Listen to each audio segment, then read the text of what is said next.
The views and opinions expressed by the Orc of Ominous, the Wicked Nemesis, are of my own and no one else, nor do they reflect beyond ringside. So, ladies and gentlemen, due to the graphic nature of this program, listener discretion is advised. 10, 9, 8, 7, 6, 5, 4, 3, 2, 1, 0.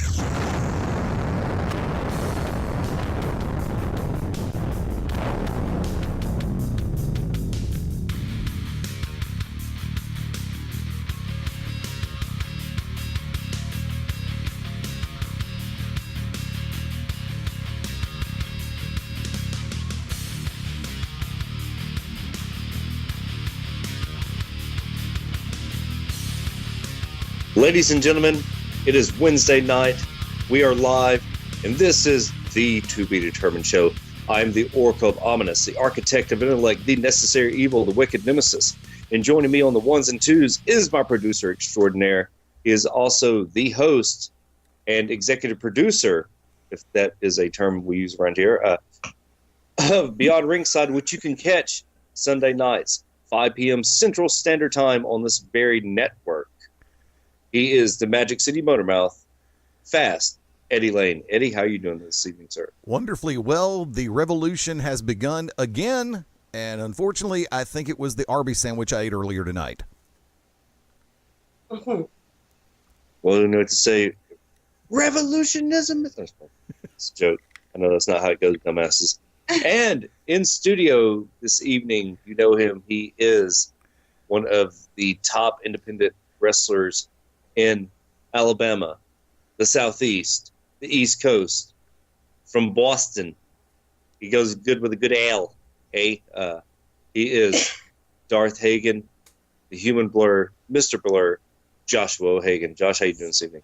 Don't call me Dennis, but I am the Rod Man.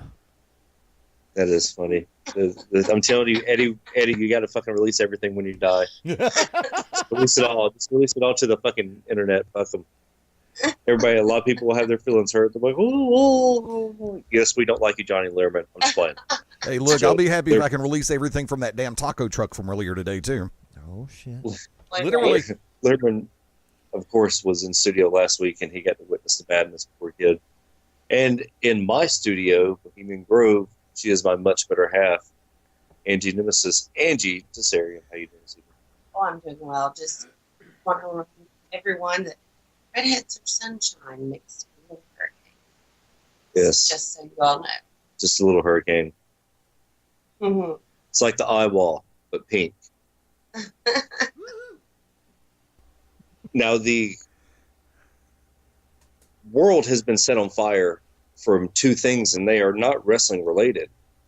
One being a teaser trailer that dropped, another being a deal involving said company that the teaser trailer was dropped on or from. Marvel and Disney, the Infinity War trailer dropped. The teaser trailer, amazing. Also, Disney very, very close to buying 21st Century Fox, the studio of 20th Century Fox. They're not able to own any of the local stations. None of the news part is up for grabs, but just the entertainment division. So I'm going to throw this around really quick before we get into wrestling. Yes, this is a wrestling show. Joshua Hagan. Josh, you saw the trailer or the teaser trailer. You've heard about the deal. It's $89 billion is what Disney is offering to buy 21st Century Fox. Your thoughts? The trailer is something that, seriously, like, that trailer almost takes the shine off Star Wars coming up. Like, that's how big of a trailer that was for me to see. All the little things in the trailer that just got me excited. It wasn't just like, ooh, action. It was like the little things that like they suddenly threw in there was amazing. And with the deal, now, correct me if I'm wrong, but Fox has, what, the X-Men? Yes. They have Fantastic Four. I think that's Yeah. Sony. No. Sony They has just Spider-Man. No, they have Fantastic Four. Sony only owns Spider-Man. Yeah, Sony Oh, has okay. Spider-Man. Fox has the Fantastic Four. They have Yes. X-Men, and they have the Silver Surfer. That's why they were able to use the Silver Surfer in the Fantastic Four movie. Right. So, Yes. taking that into consideration, can you imagine if, they finish filming the first half, but you know that there's still going to be things that they're adding to the second movie and Infinity War Part 2. Imagine how huge it would be to see the Avengers, the Guardians of the Galaxy, all these team-ups coming in, and then out of nowhere you see like the Human Torch fly in and the Thing jump in and Wolverine come out, and just you see the rest of Earth's heroes that they can use. That's a huge possibility of something that they could put into a movie. It's huge. It's huge. It's like the Hung Bucks. It's huge. Oh, Eddie, your thoughts? I was trying to remember that earlier. According to the press release, according to the CNBC report, Disney would purchase a portion of Fox with a deal likely to exclude the broadcast network, Fox's sports Which assets. they cannot own. They cannot own that for the FCC is the only reason why it Correct. does not include that. Correct. It would not. They would also not get Fox News and Fox Business. It would also not Yes, include the local broadcasting affiliates because everybody knows Disney is the parent company of the Go Network, which owns ESPN and ABC, which in Yes, and of sir. itself is a cluster of channels to begin with. Yes. Now, here's the part that really has me concerned more than anything else. Now, before I go into that, let me do this. Number one, remembering the fact I believe Reed Richards was originally supposed to be a seminal part in the translation of Civil War, and of course is a seminal part of Infinity War. You're right. With Infinity War, the teaser having come out earlier today, awesome. Just had a chance to watch it a few minutes ago. Thank you, Josh. Honestly, because of everything going on this week, I didn't know about it. This one snuck by me. Seriously, that's a scary thought. Captain Nerd over here with the green and yellow lantern rings on is let one get by him. But if they could actually do this for the studio and start to incorporate and reinvigorate the characters that had been hurt. Now, X-Men had been great for the most part. All the way up to Days of Future Past, enjoyed that one too. I would just love to see that crossover occur.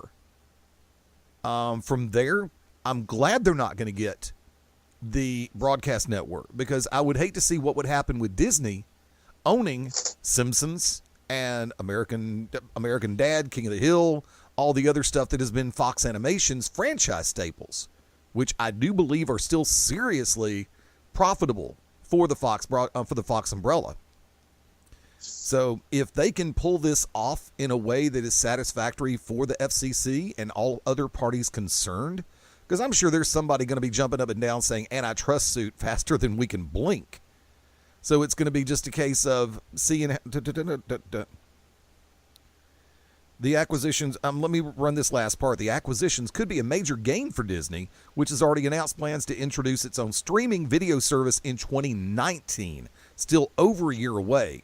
The new service would be the exclusive home of Disney and Pixar films, and acquiring Fox would give it control over more content while keeping that content away from competing services, most notably Netflix.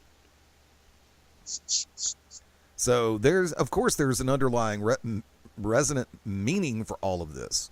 I'd like to see how they're going to pull this off and how well it's going to benefit us, the consumer. This is also a good time to buy stock in Fox.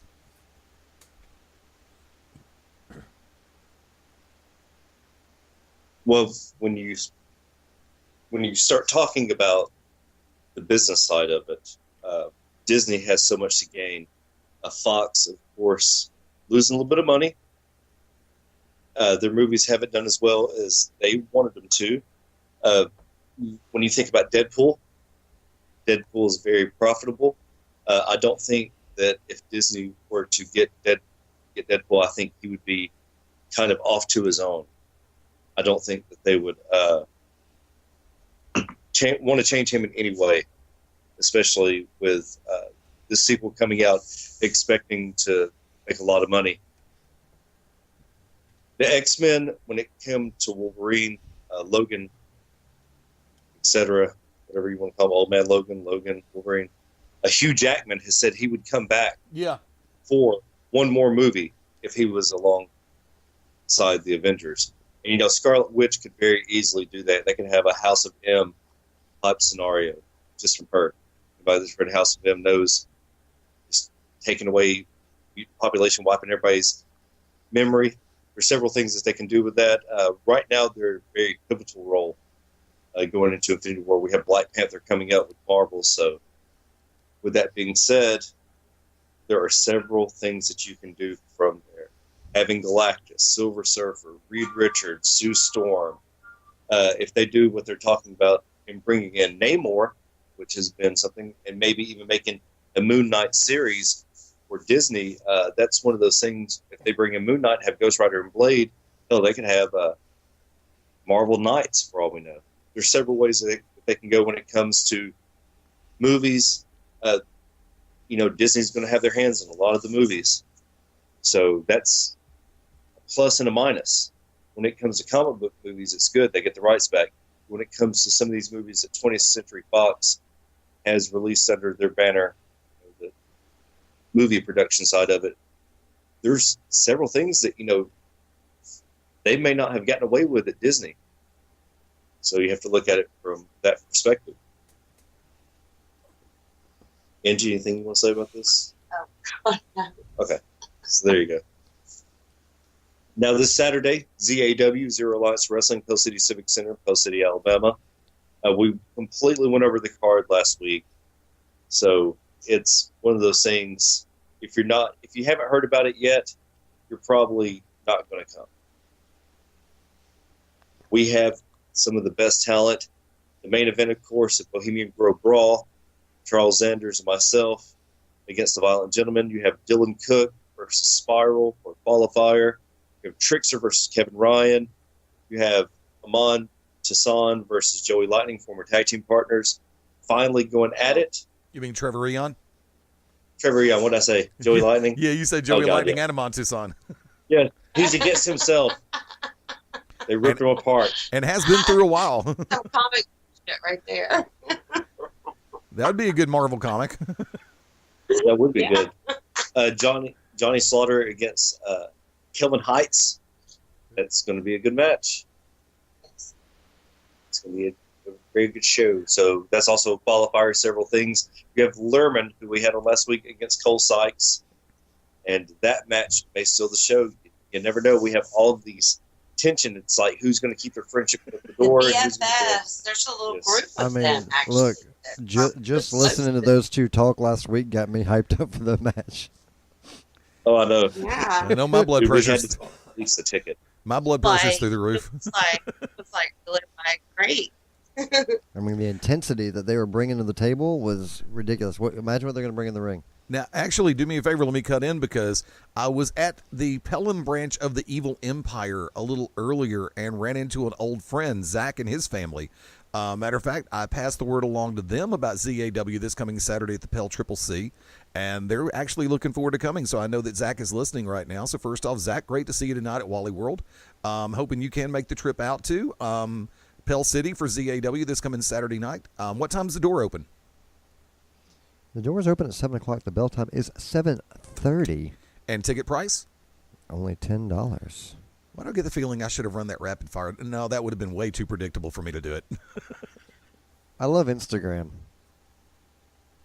No, you love Snapchat. Can you get away with that on Instagram? Yeah, you can do a lot of things on Instagram. I thought that they edited things on Instagram. They do, but some people will try to pull something off just to see how long it'll stay on there.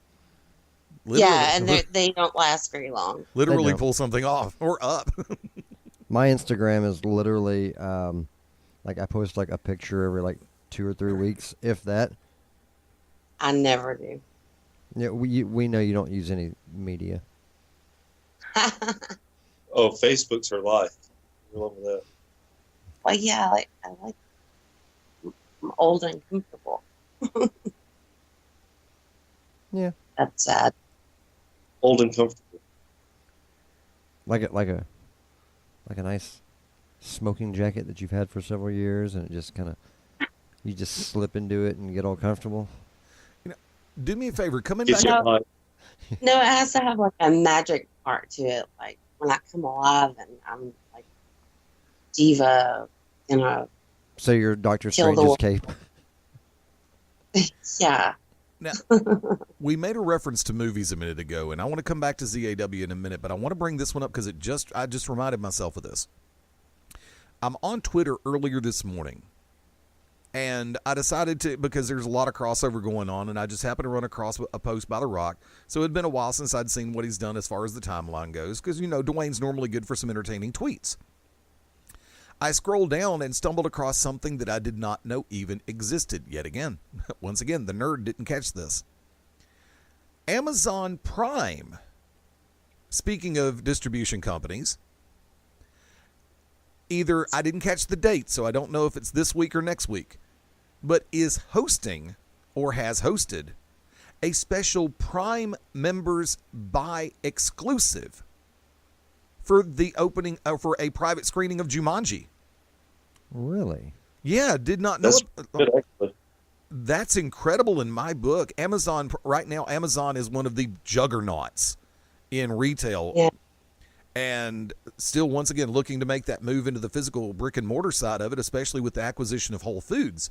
But for them to have the power to be able to, no, we're not going to go back and do He-Man, Grayskull. I have the power. Thank you. Throw the fist up. Thanks, Josh. Gangsta. OG He-Man. For Amazon to have the ability, the power, the wherewithal to pull a Prime members only screening of Jumanji is absolutely off the chain in my book, because that just shows once again you can't take any possible venue for granted. I mean, they've already got a great selection of music on Amazon Prime and on Prime Music and Amazon Music. Their streaming unlimited is incredible. If you haven't checked it out yet, definitely check it out. They had a special going for Black Friday where you could get 3 months for 99 cents on their unlimited, on their top end music distribution. And then, of course, Prime Movies, they've got a great variety to pick from under the Prime umbrella. So, folks, I'm going to sit back. I don't get paid by Amazon for saying this. I've been a Prime member now for about 5 years, 4.5, 5 years. Guaranteed, if you haven't checked out Amazon Prime, it's worth the money, especially when you're buying stuff like I do. You'll save money on those shipping charges and turn around from there, and you'll get it in normally 2 days, where you're going to be lucky if you want to go through eBay or something like that or another retail source. You got to wait a week sometimes. And most of the times, 9 times out of 10, my stuff's sitting on the door at the end of the day waiting on me to pick it up. But seriously, for Jumanji, which I saw the trailers for it, and it looks like it's going to be fun. Have y'all seen those yet? My weakness is cake. Yes, sir. Amazing. I'm excited about it. I think it's a good modern way to reintroduce, like the game finds a way to get into your home and switching it up from just being a board game. And I think that Exactly. they've picked someone good to be in it as far as The Rock, because he makes money in movies. I mean, that's easy. And him and Kevin Hart do play really well off each other. Jack Black didn't hurt matters. Oh no, Jack Black alone, him alone will garner some things. But in Central Intelligence, The Rock and Kevin Hart had a really good chemistry. Yeah. And they worked really well together. And then you throw on Jack Black on top of that, and the way they're doing it, because, well, how are you gonna have all these people playing a video game together? You don't. Well, they turn into them. Oh, that's a great way of just stacking your damn cast up and having just a bunch of kids playing a game. So you're like, it's a good little way to just. And I can't think of the girl's name that's in that, but it's Nebula, from Guardians of the Galaxy, who was also, Oh yeah. I guess, a season or two of Doctor Who. But everybody that likes Doctor Who, I know, really likes her. They say she's a very, very good actress. But she was awesome as Nebula, so let's not forget that. And she's a redhead, so come on. Hey, there you go. Which means Big K will like her, but he'll never have a chance. Swerve. That's so mean. Kay doesn't listen to the show anyways. He's on for like 5 weeks straight in the studio, but he doesn't listen. So Yeah. at least Learman's listening to us. Mm-hmm. While he plays Pokemon. Now, when we were talking about movies, we have to bring up the elephant in the room. Star Wars. I heard a rumor that it may be 3 hours long. I very seriously doubt that, but you never know. I think it's Ryan Johnson. It's a guy that's over Star Wars, and actually he's going to be the head and taking over as kind of the executive, the architect, no pun intended, of the next trilogy of Star Wars movies.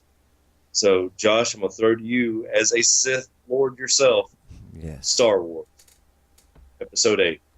So, are we going to discuss our anticipation for the movie? Are we going to talk possible theories of things that are to happen? Because I don't know any spoilers. Like, I've avoided any kind of like film spoilers, and I think that they're pretty good about not leaking anything. They've proven that for like 40 years. Thankfully. So, what exactly would you like to touch base with on this? Well, first of all, have you seen any of the trailers? Oh yeah, I've seen the trailers. I keep up with those. I'm excited Well, I've only about seen those. a couple of trailers. However, your thoughts on these trailers? And I mean, apparently they're expecting $142 million easily Oh God, opening weekend. Oh, What's- they'll do better. They'll do more than that. Just the fact that Carrie Fisher had passed away, right? but she had finished doing all of her scenes for the movie, and seeing her on the screen after growing up, for years, like that was Princess Leia, like that was Yeah. Princess Leia to me. Like no matter what she's in, you're like, hey, look, it's Princess Leia. Knowing that she is no longer around, and then seeing the trailer and seeing her in the movie, that alone makes you go, I got to see this. I got to see her last performance, what they really did with it, how the character is going to evolve with the Kylo Ren situation. Like, it makes me want to see it even more so because of just that factor. Eddie, Eddie, your thoughts? I'm amped about this, but I've also been approaching it with guarded optimism, noting the fact that, of course, that center of every trilogy has always been the dark side wins and sets up for the rubber match. With Solo being out technically, with Carrie having done all her stuff, and even Mark Hamill's been pretty damn tight-lipped about what all's going on in this movie, to which I give all the credit in the world. You're right, even in this era of modern technology, and everybody in God's creation having a smartphone with a camera on it and trying to record something, blah, blah, blah, blah. They've done a great job of keeping everything quiet. They've let out what they wanted to let out, and it's been just enough. I saw the last trailer a couple of weeks ago when I went to see Justice League, and it's looking like it's going to be definitely something that will get and keep everybody's attention. If it goes 3 hours, who cares? Just plain and simple. Justice League, over 2 hours. Batman, Superman, 2 hours. The last Star Wars, Ep 7, over 2 hours. If they can do what they need to do to tell the story that should be told the way it needs to be told, I don't care if it goes 3 hours. I want that kind of escapism. And for me, that's what it's all about, being able to get away. And it's like, I'm guardedly optimistic, but I'm ready for this thing to finally break. Wick? Well, the last Star Wars, not Rogue One, but Episode 7, actually, almost beat Titanic for the biggest box office of all time. Justice League, had one of the smallest run times in the DCEU, and there's a reason for that. It was, discombobulated. It was misjoined. It was disconnected.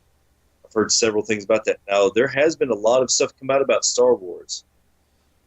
People, signed those disclosure agreements, the NDAs, but pictures taken, theories, and especially with how some of the trailers have gone. Josh knows this. Josh knows the expanded universe, which is now what is it called? Legacy. Mm-hmm. It's non-canon, but still they pick a lot from that. There's several theories out there. Everybody has speculated and went over every Easter egg. in the entire trailer, and here you go. It's coming out. Luke, with them introducing the Gray Jedi, this is going to be one of those things. It's going to go. Jedi. Yes, it's going in a Wow. whole other direction. And I mean, that's what you want, right? You want it to evolve.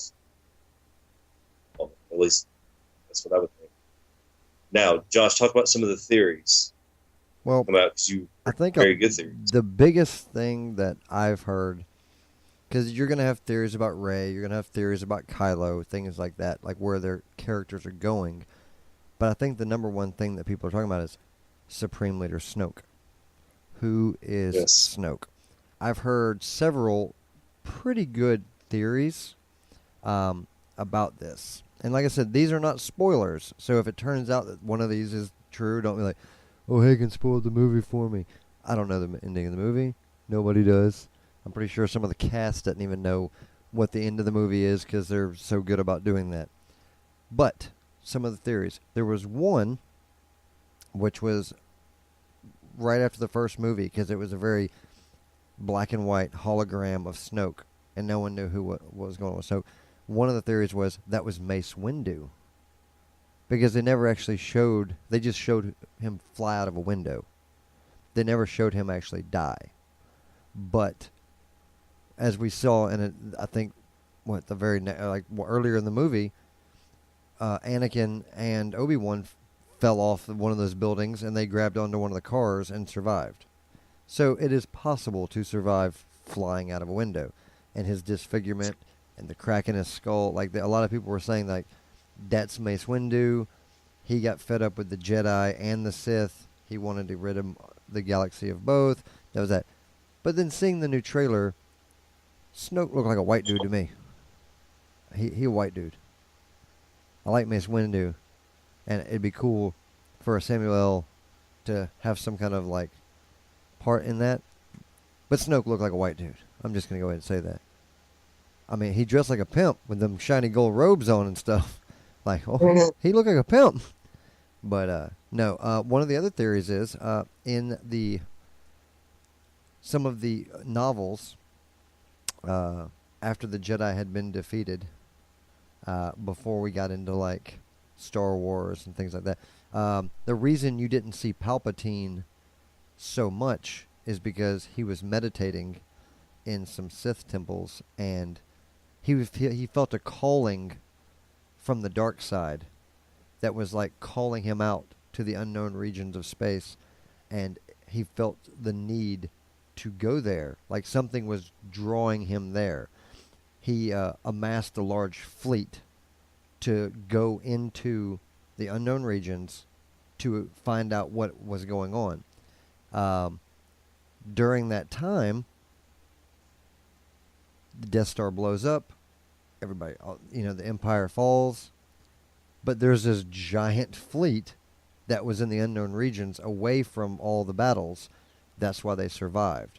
They've come back from the unknown regions as the First Order, and the theory that I was reading up on was that Snoke was the thing calling out to Sidious. He was the thing that was reaching out through the Force to be freed or to be picked up, whether he was exiled or he was trapped, whatever the reason was. And when the First Order found them, he took command of the fleet. They came back, expanded their might, and became the First Order. So these are good things, and if he was strong enough to reach out in the Force and draw Palpatine to him, then he would also be strong enough to sense other Force events going on. Hence the reason he said he knew about Anakin. He knew about the Jedi and the Sith. He knew all about that because he was observing from there. So this could be something far more ancient. Not just Palpatine, who was an apprentice who took down Darth Plagueis. This could be something bigger. And then another theory is that this is one of the masters, like Darth Plagueis, who was Sidious's master. They said that him and his teacher, his master, had experimented with altering metachlorians. and that you could bring someone back to life, and it was like a way of cheating death, right? That's the whole reason he brought in Anakin to it. And he's like, well, with me and you, we can do it. But if you're learning how to adjust metachlorians in someone, suppose Plagueis's teacher did learn it. Plagueis thought he killed him. He didn't. Then the theory is that he used his knowledge of the Force and metachlorians to form a baby out of pure metachlorians inside of a slave girl. And this could be the secret father of Anakin Skywalker. So those are the top 3: ancient Force user, former Sith Lord who can adjust metachlorians, and of course the Mace Windu. But again, do look like a white dude to me. That's all I'm saying. Any theories that you've heard, Eddie? No, I'm gonna have to pass on that one. You got everything covered. You think so? Yeah. Oh, nice. Thank you. That I know of. Well, the very first theory to come out was Snoke was Jar Jar Binks. Oh Yeah. Shoot me. dude. And Jar Jar was originally dark side. The Dude, entire. Have you original seen trilogy. the giant, this giant theory about? You've read that, right? With Jar Jar being like a Sith, Yes. like 30 pages long. It's amazing. And we lost him for a second. No, he put it on hold. Don't ask me how. Wick, we're on hold. Hello.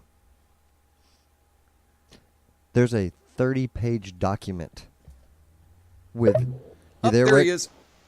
We lost you. Yeah. Sorry about that. That's all right. Yeah. I was just going to update him because you were about to do your Jar Jar Binks thing, but people have to read that 30-page document on why Jar Jar was an evil person. The person that wrote that, did it for a college thesis, and it makes a lot of sense. There's a that's lot of nice. different things in there. That's great. So, That makes it even better to be. yes. Oh, I mean, there's Jesus. a lot of little things like, why was he in certain places? Why would he know this? Why was he in the background? Yeah. Why do some people act like he's not there? Like they totally ignore him, but he's right in the middle of the picture. Like, well, he could be hiding himself. He could be shielding. He could be spying. Oh, every time It's very good. he talks someone into something, you see him wave his hands. Yes. Yes. The same that's way the best Obi-Wan one. did it.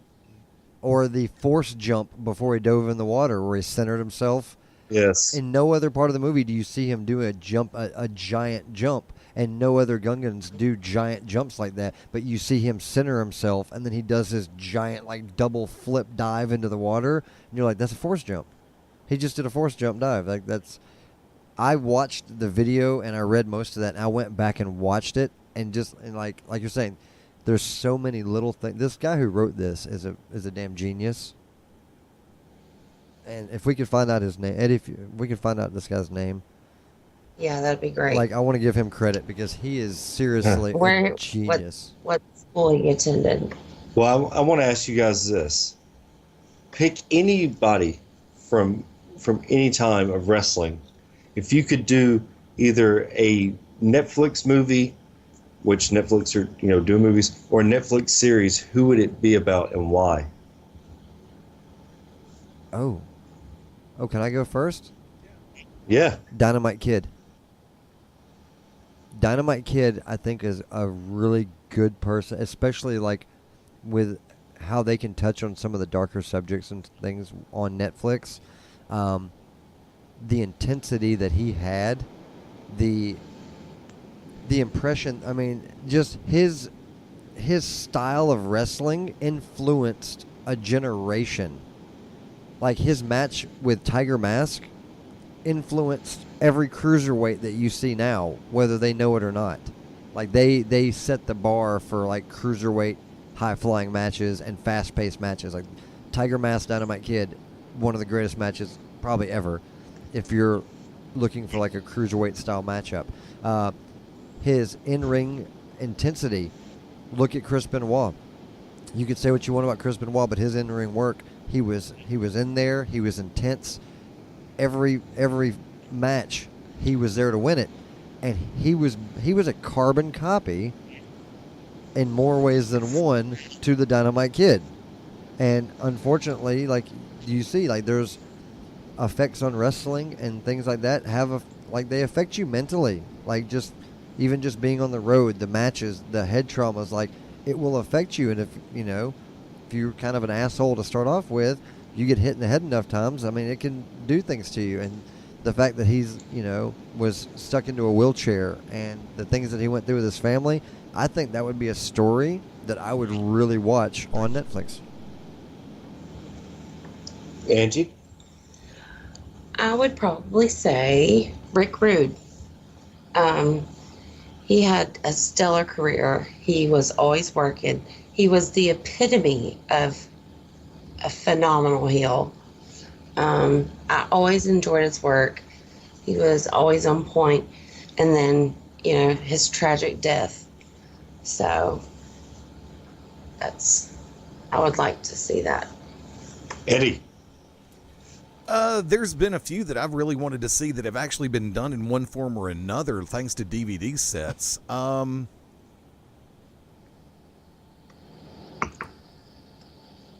Don Morocco. Oh, that's a good Yeah. one. That's a good one. Once again, a tragedy. Yeah. I believe that, he is constantly overlooked and underrated as far as what he did. I mean, and when he and Backlund had wars, and then just when you thought that he had hit the pinnacle as far as his in-ring work, oh my God, the series of matches that he had against Pedro Morales for the Intercontinental title. And then go from there, he in and out, then all of a sudden that first Survivor Series, he was there basically babyface as The Rock Don Morocco. Yeah. He was The Rock long before Dwayne. It's And true.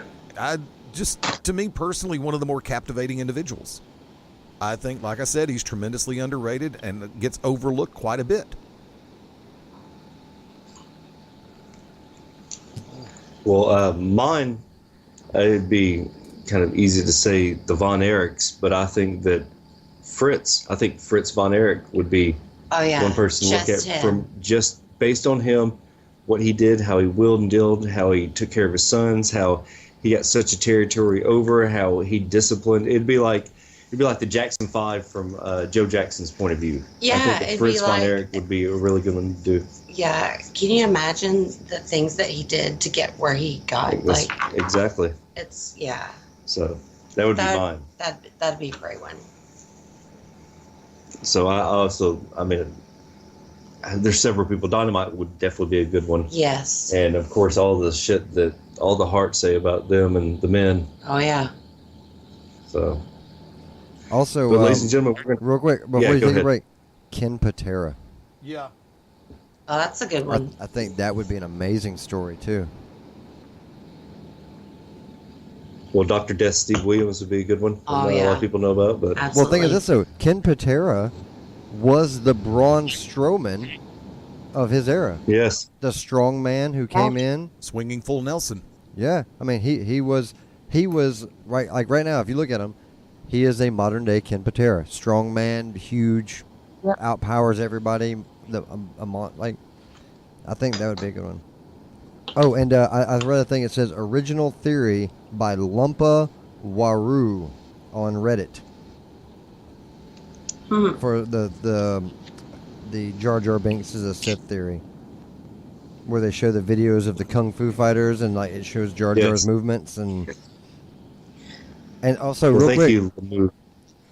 just last thing, if you notice the first three movies, like the prequels, how much they mirror the first, like the original three movies, how they parallel. Lucas was a big fan of that, like the old time, harmless looking silly creature that turned out to be an important role. Hence Yoda. He was this mild little creature that turned out to be more than what he thought he was, like a Rumpelstiltskin or something like that. Yeah, like a devil in disguise. So if he's mirroring the three movies before and he wants to have that silly character that turns out to be more, and that would be the Jar Jar, and to be a parallel to it, he's not just the reluctant hero, he would be something way more, which would be a Sith. Just saying, Jar Jar's the Sith. Hey, Wick, Say- can you see production chat? Sir? Can you see production chat? No. Oh my God. Not yet. No. It's okay. You were getting ready to go to break. Go ahead. I'm sorry about that. I didn't mean no. joke. It's a private joke. I'll fill you in on the joke in a minute. Okay, well, we're about to take our first break of the evening. When we come back, we're going to talk about who knows what. Right here on the To Be Determined Show, Beyond Ringside Radio Network and ProWrestlingRadio.net and BeyondRingside.com and the ProWrestlingRadio.net. I know. Okay. Gotta get in their minds like an earworm. Said it twice so you know you meant it. Exactly.